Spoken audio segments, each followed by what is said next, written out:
They say a man's sins die with him, but in one small town in the mountains of Virginia, that wasn't true. Here, they didn't die. They grew roots. They seeped into the ground, into the bones of the house he built, and into the blood of the children who carried his name. It began with a funeral, a grey morning in 1963. Only 3 people stood by the coffin, his wife, his son, and his daughter. The townsfolk watched from a distance, whispering. They said the man in the box had built half the town, that he'd brought work, that he'd helped when no one else would. But they also said his house was cursed, that children who grew up there came out wrong. When the earth closed over him, his wife turned away, but his children didn't. They stood there, staring at the ground, like they were waiting for something to move. No one knows exactly when the first signs began, but neighbors remembered the smell, metallic, like rust and rot, coming from the well behind the family's home. They said the children never went to school, that their mother was rarely seen, and when she was, she wore long sleeves even in the summer heat, her eyes hollow, her voice like a whisper she didn't want to hear herself. The house was built on family land, inherited from the man's father and his father before him. Locals said the deeds were never filed right, that somewhere a name had been crossed out, rewritten, and buried under paper instead of soil. By the 1970s, the children were grown. The son had his father's face, but colder. The daughter spoke like she was translating thoughts that weren't hers. People said they never left the property, that they lived off the land, though no one saw crops or animals, only smoke rising from the chimney at odd hours of the night. It wasn't until 1984, when a hunter lost his dog near their woods, that someone stepped close enough to see the truth. What he found when sent her home, it was a collection of sins, stacked, locked, and sealed away, and in the middle of it all, a photograph, half-burned, of the man everyone thought was long gone. The father hadn't been buried alone. They say trauma echoes louder in silence. After that photograph surfaced, the local police reopened what they called a family inquiry, but there were no charges, no arrests. The report vanished as quickly as it appeared, marked unsubstantiated. What remained was rumor. And rumor, in a small town, is a kind of ghost that never leaves. The house was boarded up after the mother's death. Some said she took her life. Others said her children did it for her. Either way, the coroner never spoke on it publicly. The children, if you could still call them that, lived on, isolated, reclusive, unseen, except in rare glimpses at dusk, when the son would walk down to the old gas station, trade coins for cigarettes, and say nothing at all. One clerk remembered his hands, not dirty, not rough, just covered in scars, thin and white like threads pulled too tight. Another remembered his eyes, how he never blinked when people spoke to him. He'd just stand there, as if waiting for them to say something they didn't know yet. The daughter was different. She never came to town, but sometimes people heard her singing. A low, childlike melody carried through the trees, always the same few notes, over and over. The kind of song you hum when you're trying to remember something buried deep. By 1991, their land was condemned. State inspectors arrived to tear down what was left, but when they pried open the doors, they stopped. One of them quit that same day. He told his wife later he'd never seen a place that felt so wrong. Not haunted, just aware. Inside, the walls were covered in photographs. Not frames, just images nailed directly to wood. Some were Polaroids, others black and white. None were dated. They showed faces, men, women and children, most unrecognizable, distorted, overexposed or scratched through with something sharp. In every photo, somewhere in the background stood the same man, the father. That was the moment the story shifted from whispers to fear, because he had died in 1963. Or so they thought. The official line claimed it was a trick of resemblance, a mistake of memory, but deep down, everyone knew what they were looking at wasn't confusion. It was continuity, a lineage that refused to end. And the children were still there, guarding it. When the authorities finally cleared the house, they took everything. Boxes, photos, furniture. But not the well. They filled it in with concrete, quietly, without paperwork or public record. And in doing so, they sealed away something that had been whispering beneath the ground for decades. The town began to forget. That's how rural places survive their own ghosts, by pretending they never existed. The old house became a story parents used to scare their kids, a local legend wrapped in exaggeration. But the truth has a way of finding cracks to slip through. In 2003, a drought hit that part of Virginia. The earth split open, dry and unforgiving, and at the edge of what had once been the property, part of the concrete caved in. A local boy found bones there, small ones, too small to be animal. When the sheriff's office arrived, they recovered fragments of 3 different skeletons, none older than 10 years. They assumed it was historic. Maybe unmarked graves, they said. Maybe old settlers. Maybe anything but what it really was. But the state forensic report, what little of it was ever made public, told another story. The calcium content in the bones suggested they'd been buried less than 30 years, which meant someone had been using that well long after the father's death. Neighbors started talking again, about strange sounds they'd heard in the 80s and 90s. About nights when lights flickered in the old house long after it was supposed to be empty. One man swore he'd seen a face in the window, not once but twice, an older man, grey-haired, wearing the same hat the father used to wear to church. The sheriff at the time, Harold Blevins, refused to reopen the file. He said, "Some things in this county belong to the dirt." That was his final word on it. But one of his deputies didn't listen. He kept copies of the old photos, the ones found on the walls. When he compared them to missing person records from nearby counties, one thing stood out. Faces matched. Disappeared farmhands, a traveling nurse, a mail carrier who went missing in 77. And then there were the children, the ones in the photos. Always looking straight at the camera, never smiling, eyes too knowing for their age. They weren't strangers. They were family. The deputy who found those matches, his name was Stephen Rudd, quit the force 2 months later, moved 3 towns over, changed jobs, never spoke about what he'd seen. But before he left, he made one final note in the file, a single line scrawled at the bottom of a page. "They're all related, every last one of them." That phrase would become the backbone of the town's folklore, though few understood what it meant. To outsiders, it was just a cryptic warning. To those who lived near the woods, it was a reminder. Blood never really leaves a place once it's been spilled. Over time, people pieced together fragments from public records, newspaper clippings, and word of mouth.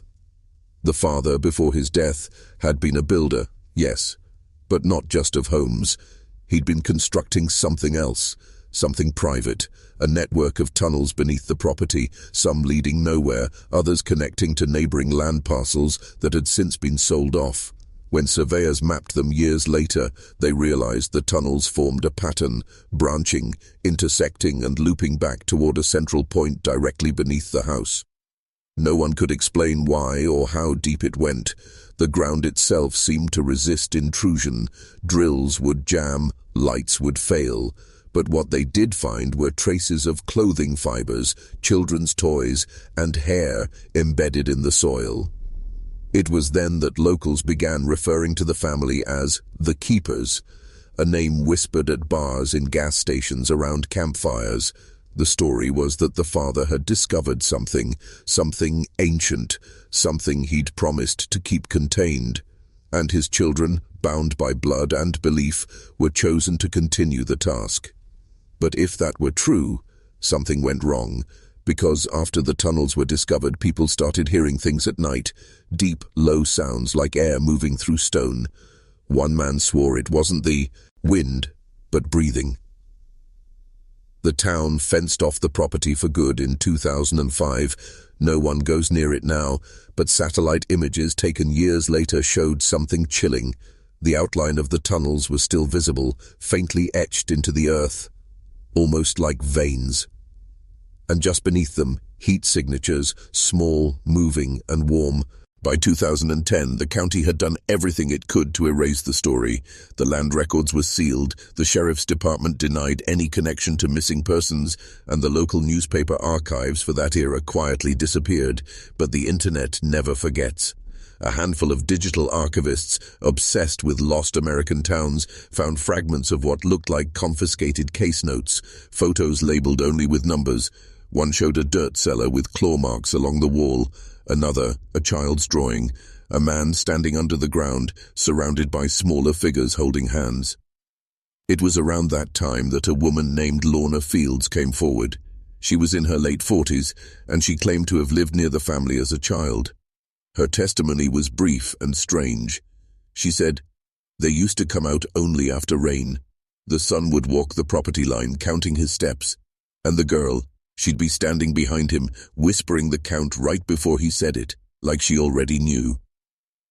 Investigators found her story fascinating but inconclusive, until she mentioned the name carved into the well cap, PF. When asked who that might have been, she smiled faintly and said, "Their father, Paul Frederick. He was the only one who ever talked to God." Her words echoed something from an older police memo, a note that described the father as a devout man with unconventional beliefs.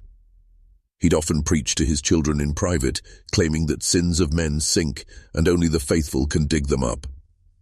Some believe he meant it metaphorically, others think he meant it literally.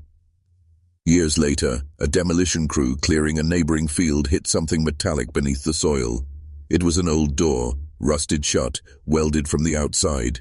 The state sent in a small excavation team, but when they finally broke through, they stopped filming within minutes. The footage that leaked online showed the inside of a chamber, smooth walls, perfectly circular, and words carved around the center, repeating endlessly, "Children pay for what the father hides."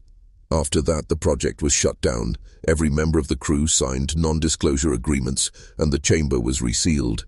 But the leaks kept coming, late-night audio files, strange rhythmic thumping, a voice murmuring names, always children's names, and in one recording, faintly beneath the static, someone whispering, "Paul's still down here." In 2013, a man named Isaac Rudd, the son of the same deputy who'd first connected the missing persons, returned to that property with a handheld camera and a flashlight. He was a local historian, or at least that's how he introduced himself online. His footage was never meant to go public, but pieces of it surfaced anyway. It starts with him standing at the edge of the woods, his breath visible in the cold. He says, "This is where my father used to come when he couldn't sleep. Said the ground hummed here." Then he steps forward. The camera shakes as branches scrape across the lens. You can hear the wind, except it isn't wind. It's rhythmic, like something moving just underfoot, too slow to be mechanical, too steady to be natural. He finds the old foundation of the house, nothing left but brick outlines and the well cap, half collapsed. He circles it once, twice, whispering his father's words. They're all related. Then faintly, he hears something from the well, a sound like knocking, 3 times. He leans closer, whispering, "Hello?" The video cuts out there for 2 minutes. When it returns, he's underground. The camera light flickers, showing dirt walls reinforced by warped beams, all coated with moisture. You can hear him breathing hard. Then, a voice, female, close to the mic, whispering, "Don't follow it." He swings the camera around. No one there, but on the far wall, the same phrase appears again, carved deep into the clay. "Children pay for what the father hides." The last clear image before the footage disintegrates is of a narrow crawl space, disappearing into darkness. In the distance, there's movement, a shadow that doesn't match his own, then a flash, a scream, and silence. Police recovered his equipment a week later near the tree line. His car was still parked off the main road, keys inside. His body was never found. Locals say you can still hear the camera when the wind dies down, a faint electronic whine beneath the soil, like it's still recording, still waiting to show the world what it saw.